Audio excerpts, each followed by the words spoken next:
Alright guys, we're going to be starting our installation process on the NZXT Phantom 820 case, and I just want to go over our hardware really quick. We have our Z77 motherboard from Gigabyte, of course a very large CPU cooler here from Thermaltake. We have a Corsair Force GT 2.5-inch solid-state drive. We have a normal Samsung drive. We have our Asus Blu-ray drive. We have a GTX 680 from EVGA, and we have our normal 1000 watt power supply from OCZ. So let's just go ahead and get started.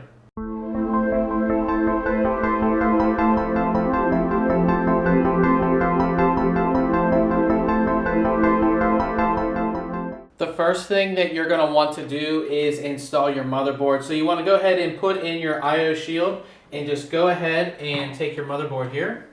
And NZXT has already included the standoffs. They're already installed, so you don't have to worry about any of that. So you just simply place your motherboard here just the way you want it and line up the screws here.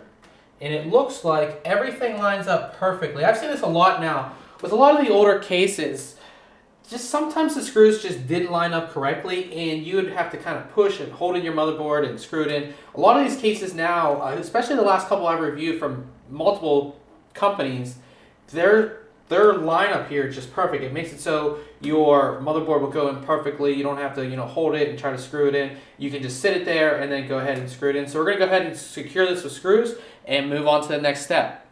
For your hard drive installation, you have two options. You have your top cage here and your bottom cage. And the bottom cage is removable, so we're going to show you that first. All you do to take it out is you press in these two tabs and simply pull it out just like that. And as you can see here, we do have two drive trays here. They easily come out. And again, they do support both 2.5-inch and 3.5-inch hard drives. Now, for 3.5-inch drive installation, it is completely toolless. You can see it has the little plugins right there. And for 2.5, you will need to use screws, which we're going to show you in just a second. But let's go ahead and install our 3.5-inch drive here. You just simply line it up and press in those little tabs, little screws like that. Make sure they're all in there on each side here, which I think they are. So make sure they're tight. And as you can see here, even though you do have your little lock and unlock mechanism right here, it's not blocking your connections right there. To put it back in, you just line it up here and you just simply slide it back in and it will lock into place. And then to put this whole thing back in, again, you just line it up and slide it right back in. On the back side of the case, you can see we have 4 more hard drive trays, and if we take one out here, you can see our 2.5-inch drive here, and there it is secured by 4 screws, 1, 2, 3, and 4. Very easy to do, and all you have to do is slide it back in. Now, when you're sliding your drives back in, you want to kind of push on the drive. If you hold these in, you're actually going to push it, and now you can see it's really far back in there, and it won't lock into place as well. So what you want to do is you kind of want to push it like that, and then it will, you can't push it any farther, and it's sort of locked into place there. If you're pushing on these, they're going to be able to go all the way back, and you don't want to do that. So you just want to go like that so they lock right into place. Now we are at our optical drive installation. It is very easy. To take off your front bezels, they're just these little tabs. So you just take this one, push it over, and take it out. Very easy, as you can see. Take your drive here and just simply slide it in.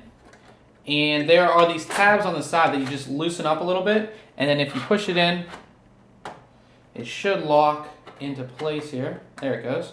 So now it's locked into place. As you can see, I'm pushing it and it's not really moving that much. Again, this is a toolless system on the side right here. If you choose not to use it, you can actually remove these completely, and there are the holes for screws, but this tool system works pretty well. I can move it a little bit here, but it's not really moving that much, especially if this is going to be stationary. It's not going to be that big of a deal. Onto the power supply. It is very easy. It's just like most other power supplies on other cases. You just simply slide it in. So just go ahead, take your power supply, line it up just like that, and you can easily just move it back, and it is in place. And now what you're going to want to do is secure it on the back with 4 screws, and of course we're going to run all these cables. as you can see, I have pretty much everything installed and all of my cables run. I did install my video card. You know, with this case, it is just your pretty much thumb screws right here on the back plate, so it's, you know, pretty much just like any other case that has that, so I didn't feel it was necessary to show you guys that. Everything goes in well. You can see our cables are routed very nicely. Not a lot of cable mess anywhere really. It looks really, really nice, but I'm going to go ahead and flip over to the other side. You can see where all that cable mess is actually at. And as you can see here, we do have a lot of cable mess. NZXT does include some zip ties, so you can get this all out of the way. Of course, since we install so many cases, I'm really not going to do that, but I shouldn't have any problem getting the backside panel installed on the case, and we're going to go ahead and do that, put the other side panel on and turn it on and see if we have a good system. Now it's that moment of truth where we go ahead and turn the system on. So I'm going to hit the power button here, and as you can see, the system lights up. Now there's some pretty cool things here.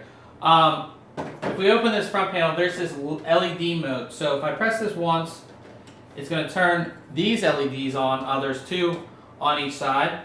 And you can hit that again, and that will turn those LEDs on inside, which of course this has the NZXT Hue system built in. If I hit it again, there's no lights. So say, you know, you have this case in your dorm or even in your bedroom and you don't want all those lights, you can turn them all off, or you can have that one on, you can have this one on, or you can have both on. And another cool thing is you can change the colors of all this. You know, the Hue system is all the colors imaginable. So if I can just, you know, I can turn them down or turn them, you know, change the colors here. I have red, and then we can go into blue.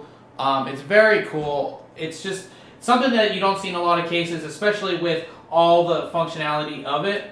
You know, you can just change everything. I'm going to go into white here, you know, right there. Very, very cool.